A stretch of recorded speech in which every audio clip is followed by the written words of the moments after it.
Estie the Mensch by Jane Kohuth, illustrated by Roseanne Litzinger. Estie did not always like people. People hogged the best toys at school, people pushed on the train, people wore smelly perfume and asked her questions she didn't know the answer to. "And what do you want to be when you grow up, young lady?" asked the neighbor, Miss Zipper. Estie pulled the collar of her jacket over her head. "Turtle," she mumbled. "Be polite to Miss Zipper," said her mother. But Estie did not like to be polite. Estie's best friend was her dog Flopper. At dinner, Estie crawled under the table with Flopper. Flopper sniffed the family's feet. Estie sniffed the family's feet. Flopper barked when a truck went by. Estie barked when a car went by. Flopper pawed Estie's father's leg, and Estie pawed her grandma's leg. "Oi, Estie," said her grandma. "Sei a Mensch." That means be a person, as explained her father. "A well-behaved person," her mother added. "A good person," her grandma finished. But Estie did not want to be a person. Today she wanted to be a dog. She laid her head in her grandma's lap. Her grandma sighed and petted her hair. Sometimes Estie was a dog. Other times she was a turtle. One day at the library, Estie was an elephant. She clomped and stomped and swung her trunk. "Be a mensch, Estie," whispered her mother. At the beach, Estie was a seagull. She followed the birds, she flapped her wings, she pecked at the sand and found a nice clamshell. "Spit that out, Estie," said her grandma. "Be a mensch, Estie," her father reminded her. At the grocery store, Estie was a chimp. "Oh, Estie, save it for the monkey bars," her mother sighed. Estie's parents had a barbecue in the backyard. Bzzz. Estie the fly zoomed around the hamburgers and macaroni salad.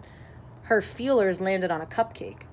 "Buzz off, kiddo," said Estie's father. "Dinner first." Estie licked the frosting off her fingers. Her father raised his eyebrows. "Be a mensch and use a napkin as..." On swimming day, Estie was an octopus. She wriggled her suction cup hands to the side of the pool. "Come jump off the diving board, Es," called her father. "Why don't you swim a little?" suggested her mother. Estie shook her tentacles to say no. "Use your words," said Estie's mother. "Yeah, be a mensch," called her father. When her grandma babysat, Estie was a tiger. Estie pounced. "Estie," gasped Grandma, "you gave me such a fright. Anyone would think you were a jungle cat instead of a beautiful little girl. Come sit in Grandma's lap." "Grrr," said Estie, but she rubbed her cheek against her grandma's woolly sweater. "Purr," said Estie. "Oi," sighed Grandma. The next time she spent the day with Estie, Grandma had a surprise planned. "Shall we go to the zoo?" she asked. Estie nodded. Then she and Flopper bounded around the room, wagging their tails with joy. At the entrance to the zoo, they met Grandma's friend Violet and Violet's grandson, Pete. Grandma introduced Estie and Pete. Estie looked at the ground and stayed very close to Grandma, but Petey didn't seem to notice.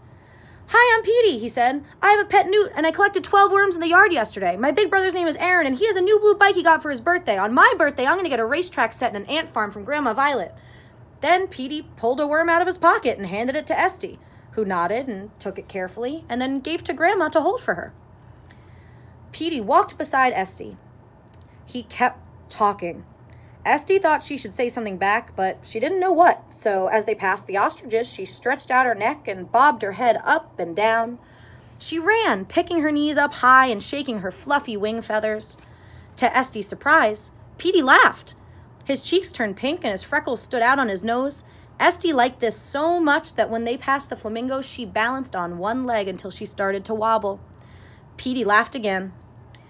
When they went into the reptile house, Estie slithered around Petey like a snake and hissed. Petey giggled. When they passed the alligator pond, Estie snapped her huge jaws and pretended to chomp on something crunchy and delicious. Petey laughed so hard he had to sit down to catch his breath. And when they stopped to admire the bears, Estie let out a huge roar. "You are so fun to talk to," said Petey. At the snack stand, their grandmas brought them ice cream cones. Petey was so excited to get his that he shouted and jumped in the air. Schlop! His 2 scoops of vanilla with rainbow sprinkles landed on the ground. Some monkeys behind them whooped and chattered. To make Petey feel better, Estie whooped and chattered too. But this time, Petey didn't laugh. He started to cry. The grandmas tried to comfort him. Estie thought fast. "Wait!" she cried. She grabbed a plastic spoon and shoveled one of her chocolate scoops with chocolate sprinkles onto Petey's empty cone.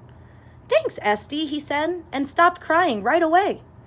"What a generous thing to do," said Violet. "Well, that's my Estie," said her grandma. "She's a real Mensch." As they left the zoo, Estie thought that it wasn't so bad being a Mensch.